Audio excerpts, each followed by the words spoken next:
Wow, এই দাঁড়াও দাঁড়াও দাঁড়াও দাঁড়াও, কোথায় যাচ্ছ তোমরা? আমার ভিডিওটা না দেখেই চলে যাবে? তোমাদের ভালো লাগবে?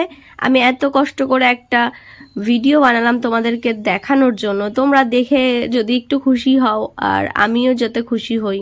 তো দেখো, আফটার বিফোর দুটো লুকই আমি তোমাদের সামনে দেখিয়েছি। তো কেমন লাগলো বলো। এটা কিন্তু নন এডিট, শুধুমাত্র ফোন ভিডিও তোলা ফোনে, হ্যাঁ রিং লাইট দিয়ে। আর লাস্ট যেটা একটা ছোট একটা স্ক্রিপ্ট ও ভয়েস বলেছিল, সেটা রিং লাইট ছাড়াই, ঠিক আছে? তো দেখে বলো কেমন লাগছে।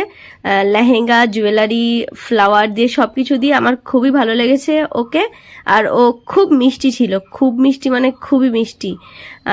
আমি কাজ করেছি ওর সাথে, আমার মনেই হয়নি যে ও একটা ব্রাইড আর আমি একজন মেকআপ আর্টিস্ট। তো সেখানে সত্যি খুবই ভালো। আর দুজনের সাথে মানে বন্ডিংটা না হলে না কাজটা সুন্দরও হয় না। আর ও জানো তো, আয়নায় দেখেনি, ও আমার উপরে সবকিছু ছেড়ে দিয়েছিল যে দিদি তুমি যেমনটা করবে তেমনটাই। তো তোমাদের সবার কেমন লাগলো আমাকে জানিও, আর ওর কেমন লাগলো ওর থেকে আমি শুনে নিই, ঠিক আছে? তো ভালো লাগলে লাইক কমেন্ট করে দিও। তোমার আমার কাছে সেজে কেমন লেগেছে? খুবই ভালো লেগেছে, আর খুব সুন্দর হয়েছে সাজানো। সত্যি সামনে থেকে অনেক ভালো লাগছে। তো তোমরা কমেন্ট করে কিন্তু অবশ্যই জানাবে যে কেমন লাগছে। হেয়ার, লেহেঙ্গা, মানে কম্বিনেশনটাই খুব সুন্দর।